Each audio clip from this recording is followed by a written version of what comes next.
First of all, thank you for accepting the invitation. Very welcome. My pleasure. Yeah, I wanted to talk about the movie and talk to you because I really, really, really liked The Red Envelope. We'll talk about it because it's the main topic. But first of all, I would like maybe to make a small introduction. Maybe can you introduce yourself for the one who just discovered you? My name is Mu, my nickname, Thai nickname.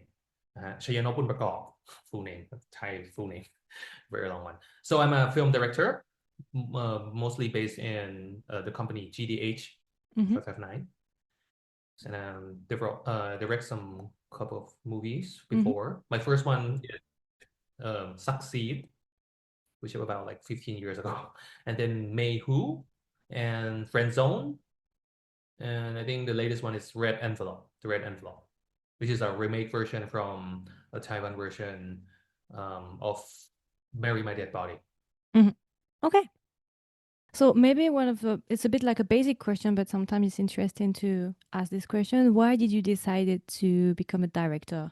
Why the movie industry? Yeah, it's quite a fun story. Mostly I talk about this many times. At first, I just like a normal kid, and I just got into a university by following my girlfriend. Mm-hmm. Yeah, she wants to enter July is one of the top university in Thailand.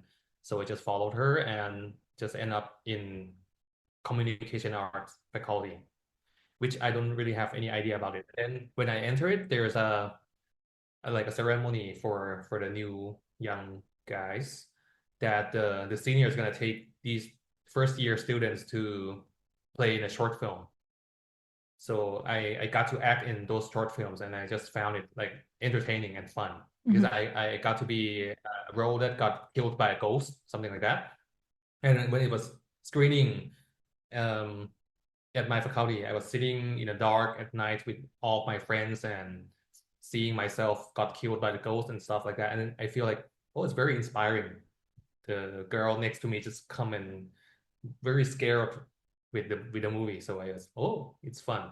But can't compare it all to when I was the senior and made my own short film. Mm-hmm. And like want to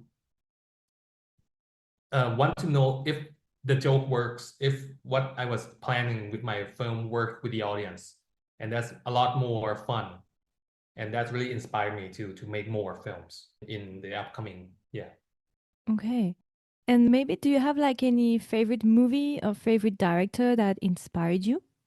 Yeah, mostly just like normal Thai kid, I think. Just go to the theaters by mom and dad and just watch normal movies. Oh, by the way, I used to live in US when I was in around like sixth grade into eighth grade. So I watch a lot of um cartoons from the US side as well, and some other movies such as like Home Alone, Mm-hmm. Teenage Mutant Ninja Turtles, X-Men, those stuff in the kids back then.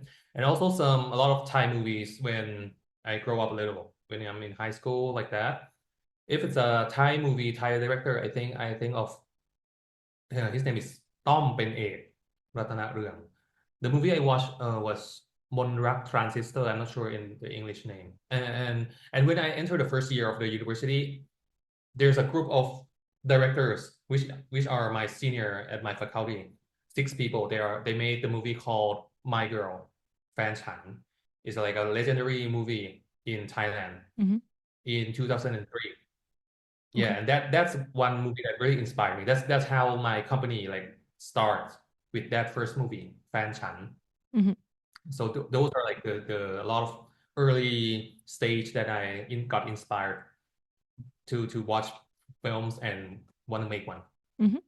Mhm. And those recent years, maybe, do you have like a movie that inspired you or a director that you discovered, maybe something more recent?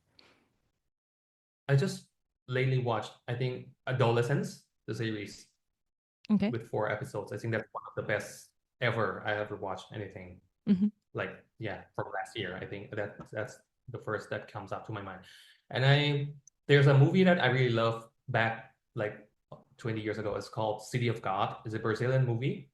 and I kind of feel it's very inspiring and very fun to watch. There's also a series called Mad Unicorn.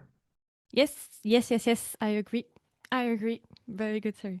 You watch it? Yeah. Cool. That was made by my younger brother. Really? My younger brother directed. Yeah.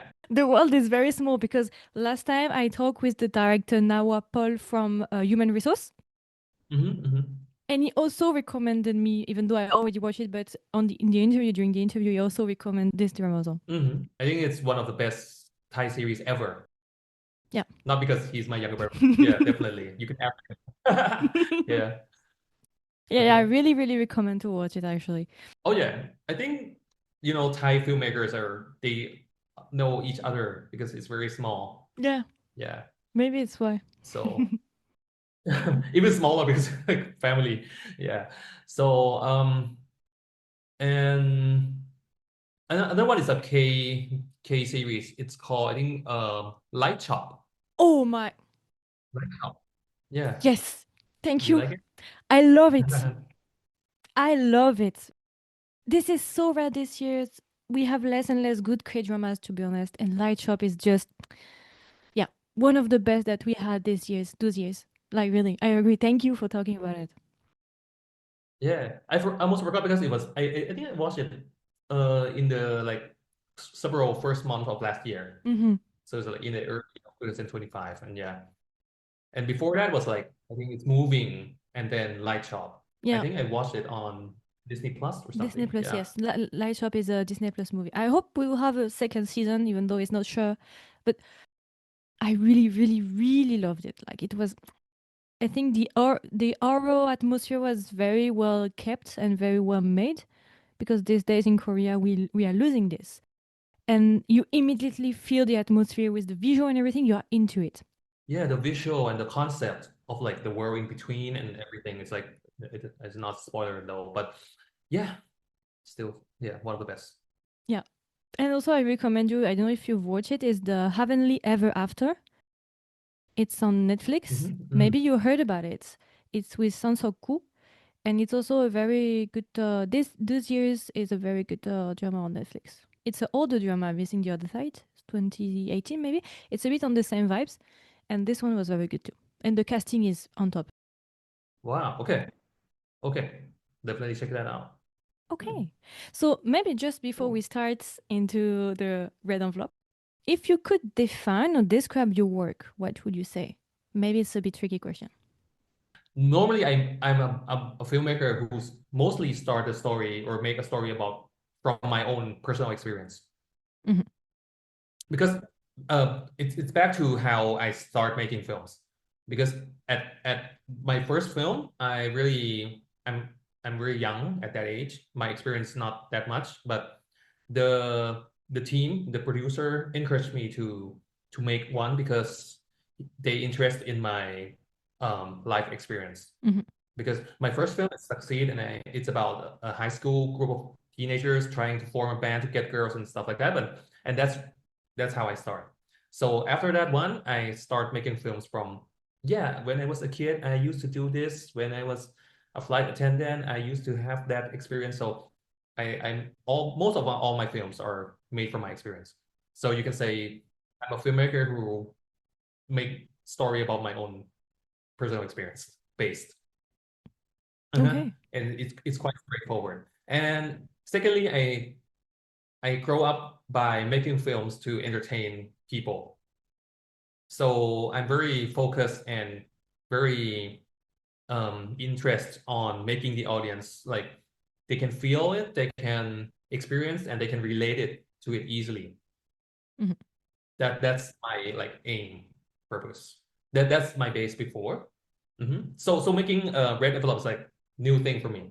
So and we will come back to that. Yeah, perfect. You just made a transition for Red Envelope. It's a bit different because this time Red Envelope actually is a remake from the Taiwanese movie, Marry My Dead Body. Yeah.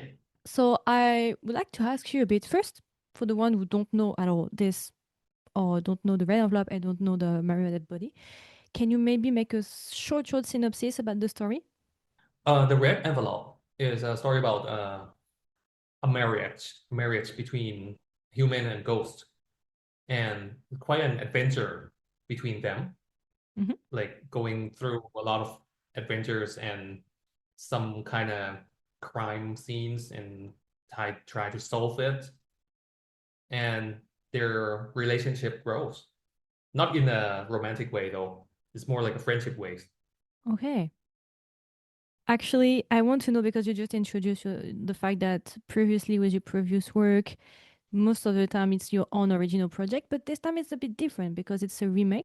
So I wanted to know why did you decide to take on this remake? When I made films for a couple of films before, around three or four, like the full-length feature film, I started to um want to first my own story started to decline because I used all my materials in my previous films, and then I want to do some new things, something that's more challenging Mhm. for me at the time. And yeah, the producer of this project, Red Envelope Project, is Pitong, Mr. Banjong. He's one of the legendary Thai film directors. Everybody knows him as well. Um, and he approached me to make this one. So I really love to work with him sometimes, some days. So this is like the great timing. Mhm. I want to know how he think, how he works, how he like do things the way he do. So he's one of my idol. I want to work with him. So it's easy to say yes to this. And for a remake, that's a new and challenging. And from my experience, from my opinion, I think it's very difficult to make a remake of one of the top hit that everybody not I think not all the Thai audience know this movie, the original one, but a lot of Thai audience knew it and watched it before. So how to yeah uh make it not disappointing them, that's a very Mhm. challenging one Yeah. for me at this stage as well. Hmm. Mhm. So yeah, that was my next question because in fact, yes, it is very hard to take a remake for a project because there's a lot of expectation, a lot of pressure, and you have to find a balance between getting the story and be like similar to the story, but not too similar, and putting it into another culture, another country with different codes. So you have to find a sweet balance. So I know it's very hard. So for you, I wanted to ask you, how did you approach the remake? How much time maybe did it take for you to rewrite the script? And did you face any challenges during the making? Yeah, I think it's the whole process is very challenging for me because there's first it's about the timing as well. This is a very project that Pitong, he he's quite a very fast-paced working guy. Mm-hmm. You can, if you talk to him, you can know just only how he speaks is very, very fast and how he make decisions. So this project is very fast. Comparing to my speed before, normally I write a script for my movie about 1 year. That's like and then a production for about a half year. So one movie took about almost 2 years, and doesn't count about the time that I've like wrote the script, it's not passed, it's failed, and then okay, come and rewrite that again and then again. So normally I make movie like every 4 years, so it's very long. But this movie, Red Envelope, took me like only 1 year. That's Very like the fast. fastest ever for me. I never worked this fast before. But okay, they have the structure, they have like the original, which is very good for the base. So how to work very fast is that Pitong, the producer, gain all the people, the team. He formed a team, which are the script writer, which we know each other and have been working with Pitong before, a lot of people, and team up and very yeah work every day, write and have a talk every day. And so we finished the script remake version. I think it took only like 4 months. That's very fast for me. Yeah. Yeah, but because it's very we do it every day and very long time in short time. So that's the first thing that made it very fast. Mm. And did you face like any other challenges maybe during the making? or the filming, maybe? Yeah, I think there's a lot of pressure for comparing to the original. Of course, like if you make a remake, then that's the first thing, right? Mm-hmm. And yeah, so for me, I think about comparing it all the time. Like, is it good enough? Is this surprise? Can it surprise the audience that have watched the original version before? And but we still need to keep something that, yeah, this is like the signature or the heart, the soul of this movie. This scene is very iconic. We we still want to keep it, but we still want to make it like a different way, and yes, still can make a surprise. Such, for example, the scene when the ghost possessed in my movie, his name is Men, which starred by Bill, got possessed by Titi. So I'm gonna call it the character name. Titi possessed men, and then he went naked on the street and started singing and dance, and that's like a very iconic scene in the original version, right? Yeah. Yeah, but of course, if it's a Thai version, there he's gonna sing in Thai. Let's make a Thai song or something like that. So what song's gonna be something like that? That's very something that we talk a lot about it. Like, and yeah, the final decisions. It's quite you can know it's a well-known Thai song, but for some people might think that it's like it break the rule. It broke the rule, you know. It's a song from PP, but it was sang in the movie, which PP is another character. Might feel that like a bit strange, but for as a looking at this movie as a just fun, Yeah. just have fun. So we just go with this direction.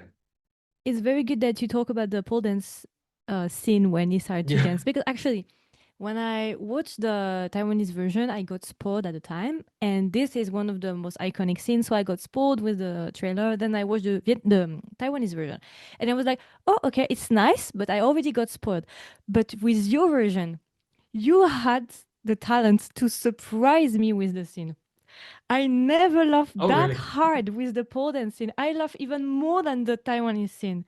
Really, really, really, really, really, Oh, really, really. No, really. And this is what I said into my episode, because I made an episode about Red Envelope. It's not out yet, but it will be out this year. And I said, you surprised me with a scene that I already saw 2 times. ah, I never laughed yes. that hard for this one. Like, really. Even the Taiwanese one, I didn't laugh that hard. I loved this one. Really, it was very good. Thank you. Yeah, there's also a cameo in the Taiwanese version. I think the police is what was starred by a very well-known actor, Yes. Taiwanese actor. So also in this Thai version as well, the police and also the guy in the car. Mm-hmm. Those are like the police is a famous actor. Mm-hmm. He starred in so many Thai movies as a lead actor, and also he's the scriptwriter of Pitong's team, like all the very hit movies. And he also wrote a scriptwriter a bit in this project as well. Mm-hmm. So he acts as a police and a very supporting minor role. It's quite fun, a cameo. Yeah. So yeah, those details are like where we put it. Yeah. I feel the movie is full of Easter eggs. This is how I feel. Yeah. There's a lot of Easter eggs, but we try not to make that interrupt the audience too much. Mm-hmm. I mean, if you don't know it, you just can skip it. You doesn't really bother you. But if Mm-hmm. you know more about it, then it's gonna be like a bit more fun. Yeah. Yeah. This is why also I wanted to ask you some fun fact about the movie, because I know that for the Thai audience, it's easier to catch those Easter eggs, but maybe for an international audience, we might miss a lot of things. So you already gave some fun fact that I really like. Do you have maybe like other fun fact that we might have missed as international audience?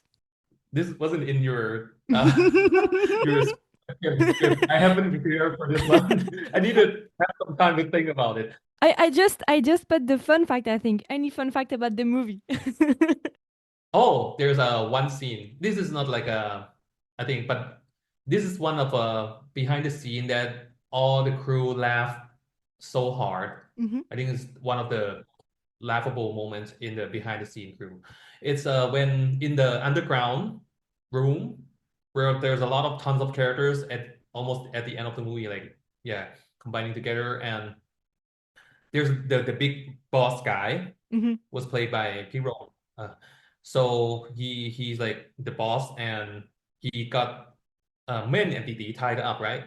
Oh, just Men, and Didi can't do Mm-hmm. anything. And then there's Didi's boyfriend, which in the movie his name is Din, Mm-hmm. the tall guy Mm-hmm. who yeah cheat on Didi, right? And then he walked out to the boss and said like, okay, the car's prepared. Let's escape from this place before the police come in.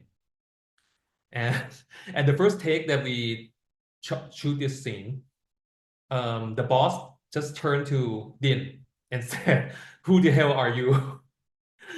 Because yeah, and we all forgot that they never met in any scene before, Oh. even though yeah, I mean in real life, like the guy who played the big boss never met the guy who played Okay. Din before, and that's very the first moment that they met in the entire life.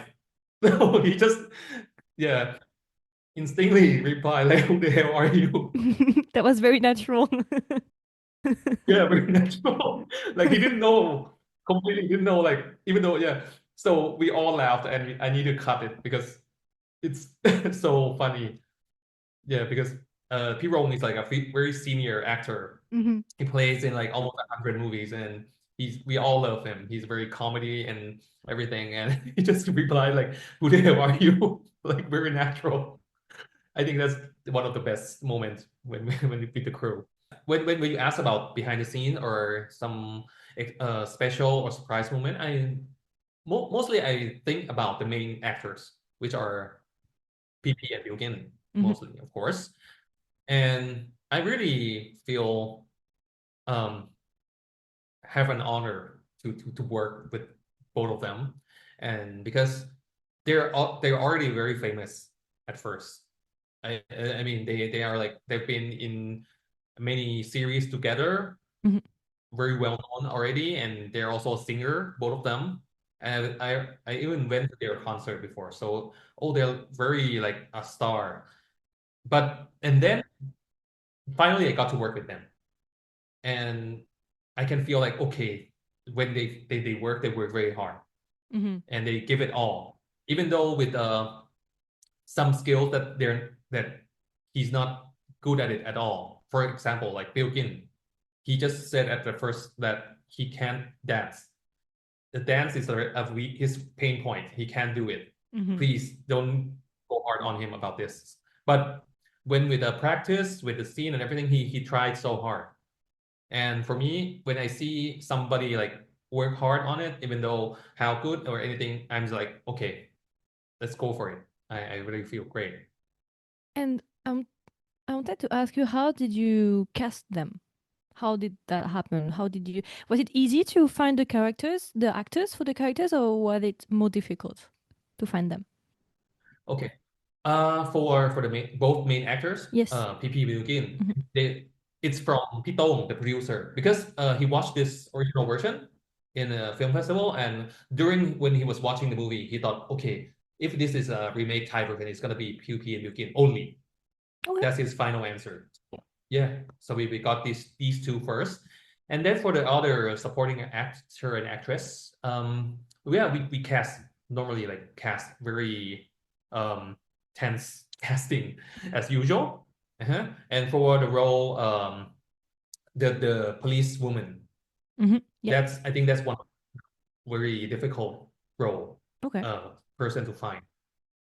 Yeah, and finally we got Goi Rasapon, the girl in the movie, which in Thai we changed to Goi. It's different tone, but Mm-hmm. it's similar to her real name. Yeah. And for Ama, the grandmother, this is one of the hardest role as well, to try to find the old lady who match with the energy. Needs to be a comedy as well, but feel real and realistic, and you can see that when she feel it, we can feel with her as well. Mm-hmm. And also a very hard role is the father, Mm-hmm. Yeah. Iti's father. Mhm. We found him. He's a stage play director. Okay. normally. He doesn't act at all. He's not an actor. Mhm. So we kind of feel like he have the realistic vibe, and fresh for the screen because we kind of never seen him act before. Yeah, so I think these are the three roles that's very hard to cast. Mhm. And also, a thing I really liked, and I don't remember if in the Taiwanese version it was there or not, is the dance battle toward the ends. You know what? They are dancing. They are going into the club and they are dancing. Like Oh there's yeah, a yeah, yeah. battle dance and there's battle dance. I don't know. And I really like this. And I don't know if it was in the original version. The original version is only it's kind of like emotional scene when Titi entered and then he possessed men and just danced with all the friends and people. Mm-hmm. But yeah, we kind of expand that scene because it's like, yeah, why not? Why Let's not? do a dance battle or something. You know, in Thai, these pubs are like, yeah, the stage, this where you can do this. So Mm-hmm. let's go for it. And when Bilkin knew that he needed to dance battle, that's one of the scariest thing for him in this movie because you need to be possessed and need to dance and everything. That I think that's the hardest. If you ask him, this is the hardest part for him. But he did very well. This is also a scene I really, really love. And this is when I think about the movie, I have these two things, the pole dance scene and this one in mind immediately. Ah. For me, maybe your version maybe stays more in my mind than the original one, to be honest. Maybe also because I watched a long time ago the original, but the scenes that stays the most with me when I think about this is your version. Because it was Mm, I think you also maybe put the accent is also on the humor, and I feel like mhm. for me it's more outgoing. The Thai version is more outgoing.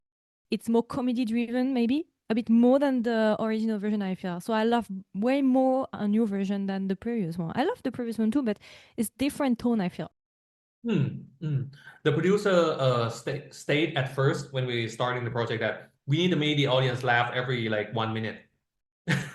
That's what he tried to aim for. So yeah, here we go. Let's do it and let's have more fun. So yeah, I think that's what our purpose are. Like I think a bit more comedy, more comedy. So a lot of audience might feel like it's too funny or too comedy comparing to the original one. But yeah, why not? Because we already have that great version of you can feel the emotional and everything more than the comedy, and that's the original version. So if we remake it, yeah, let's add some Yeah, different. Let's make it different. different tone, different angle is also good.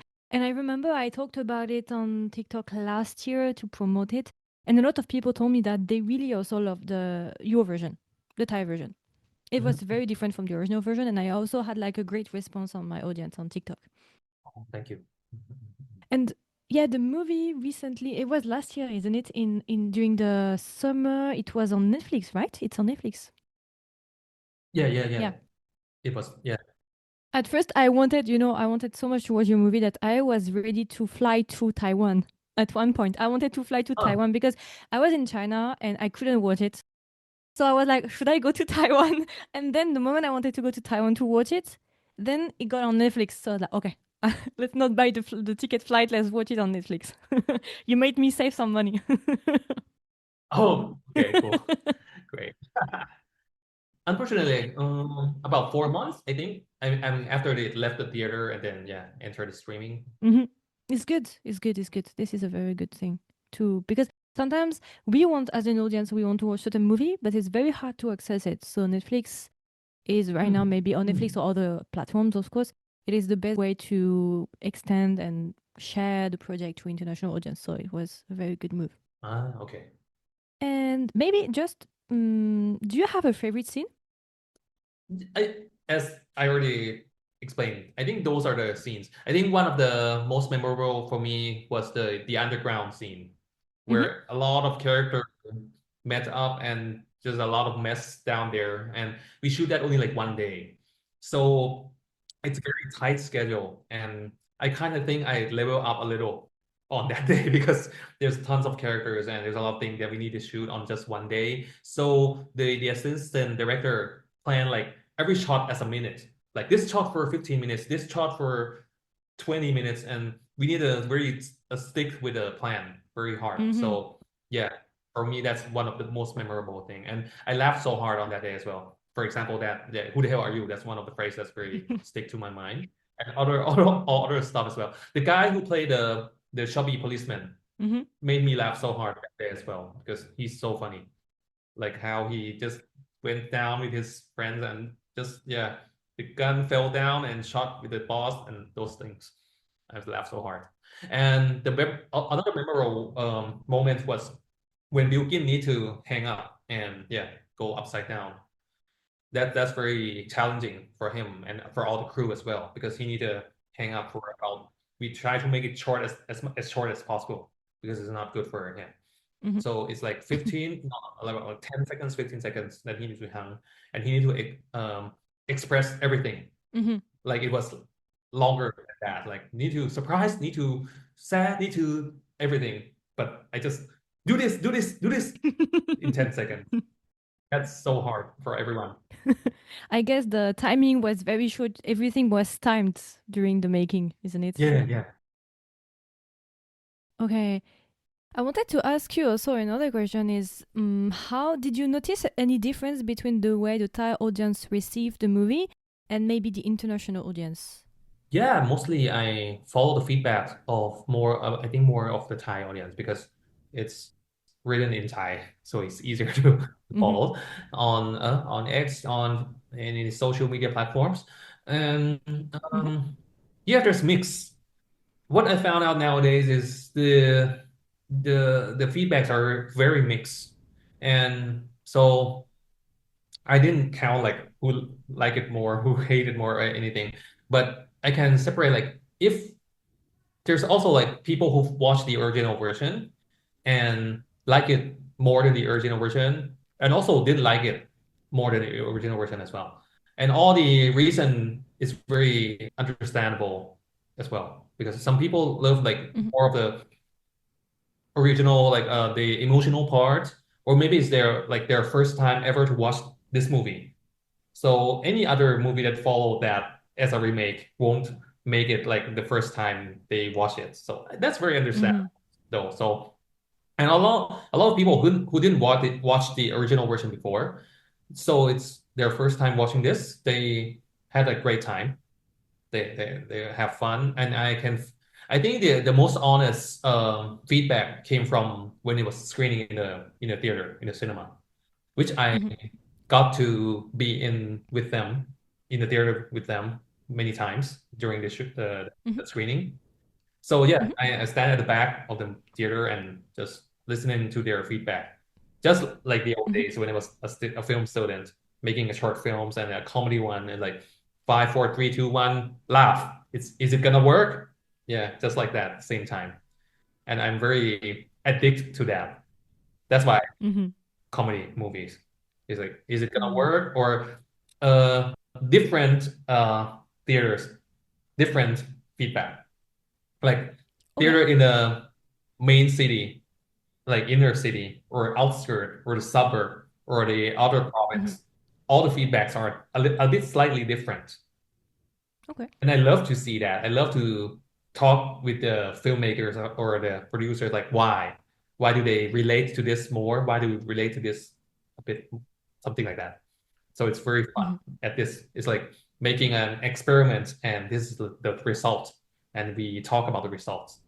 And also, I'm not sure I asked you exactly, but how much time just the shooting of the movie took? This one is, I think, 25 days. Okay. Pretty tight comparing to what we need. Really?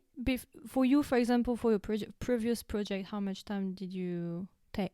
Actually, back when my first movie, it was 31st, 30, 31 days. Okay. Yeah. Yeah, a bit shorter. Yeah, but for other movies, back like go way back, it's like 50 days, 60 days, 2 hours movie, same, but a lot more time to shoot. And for this one, I think there's a lot of action scenes, a lot of things that happen that we need to shoot it in time. But also, I've learned from other projects in this recent years as well. that there's a lot of action scenes and action movie, but shorter time of shooting. Maybe like one of my Mm-hmm. friends' movie shot only 17 days. And there's like a lot of Oh, shooting, thrillers and everything. It's like, wow, very short. And it came yeah. out very well. So need to, yeah, get used to it. Okay. And maybe last question about Red Envelope, and then we can go to your future project. Do you have any message for Red Envelope, maybe for the audience who haven't watched it yet? Mm, I kind of try to think, try to make this movie as as just as fun as possible. I mean, it's a first of all, when just comparing to myself, if I want to start to click on the movie or buy a ticket, Mm-hmm. I think I need a guarantee that it's gonna be worth it, a good movie. Mm-hmm. I try my best to make that to make this movie with that aiming as well. From the Mm-hmm. posters, from everything that happened, from the cast and everything. So I don't know, guarantee from all my past works. I hope it will match your expectations. So yeah. And after you have fun or just decide to watch, I hope you can have something more. I want to add about this, but this is quite personal though. But during the last few days of shooting, Mm-hmm. about I think about 5 days, it's the same time that I need to go to the hospital to take care of my mom, Mm-hmm. her final days at the hospital. So it's like this day I stay at the hospital, the next day I go to shoot my films. And it's like switching like this. And there's a very absurd day that I was shooting the film um, when it's a hospital scene, the final scene in the Mm-hmm. movie. Mm-hmm. And then I come back to the hospital. It's like the same room. The feeling and everything is quite same. So it's like I feel surreal. Like this is real life. This is the movie, Mm-hmm. but it's happening in the bed as well. And after I finished shooting, my mom passed away. Only like a couple of Okay. days. So it's a very tense moment for me, for my family at that time. And then when the movie came out, I kind of learned that what the message, the final message say about, yeah, the people, the living, the people who are gone, but still be remembered, especially if you already watched the movie and the final ending, Mm-hmm. it's kind of reflects the what I really believe as well. So I kind of count this, even though it's not my original story, but I'm very proud to make this movie because at final Mm-hmm. message and everything really relate to what happened with me at the point when I was making this movie so much. So I see. yeah, I kind of feel like if after you have fun, you have a good time watching, you kind of hope you can like relate and remember the people you loved in life, if no matter they still live or not. Okay. Mhm. I think that's pretty much it for the red envelope. Maybe we can go to your future project. Maybe one question that interests me is, do you have any upcoming projects that excite you and anything that you are working on right now that will be out soon? Yeah, exactly. Uh, I just have a new challenge thing in life again this time. This is like whole new, like throw away all your knowledge and everything. You don't know anything about making movie when I come to this one because I just direct a movie about the main character is a dog. It's a movie about a dog. It's the working title is called Gohan. Mm-hmm. Gohan means rice in Japanese. Okay. Mm-hmm. Gohan. It's a nickname of the Mm-hmm. dog, the main character of the dog. So I direct this Gohan, this dog, a young puppy. It's 2 months old. Even though it's a film, but it's separated into three parts. It's like this dog from early age until his uh elder until he can become an old dog, Mm-hmm. but different owners. And I direct the first part when the dog is still young, Okay. and is a disaster. I mean, I feel like I know nothing about making films when I try to direct a dog, an Yeah. animal. It's very fun though. It's very fun. It's very entertaining. Even though it's so hard, it's very stressful, but it's a magic at the same time. And I never felt this way before, ever. I feel like you really like challenges. You always take like some new things. I think making feature film, that's one of the main points. I mean, you need to make something fresh, something you never done before, something quite a bit like an experiment. That's why it's worth your life. Like you spend 1 year, 2 years of your life to make one. It should be worth it. Or else you just go and make some other stuff that you can earn for a living easier, a lot easier. I mean, like, yeah.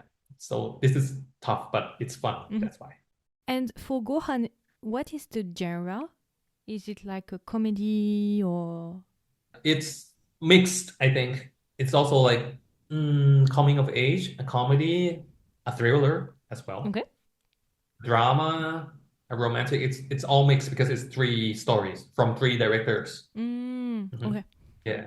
The other two, let me introduce a little, is the another two, the guy is called Bass. He made Bad Genius. Yes, I follow him on Instagram. Yeah. Okay. He's the guy who started this project, who wants to make this project. So he directed one of the part as well. And the other guy, his name is Atta. Atta made the Not Friend movie about a couple of years ago. It's a very teenagers coming of age movie as well. So yeah, including me as well. Really. And when the movie is supposed to be released, maybe first in Thailand, isn't it? First in Thailand and then maybe worldwide? Yeah, this April. Okay. Hope so. Good. Just finished shooting and now we're editing the movie now. So do you think it will be available? I guess because it's GDH also, isn't it? So I guess that it will be available worldwide maybe later.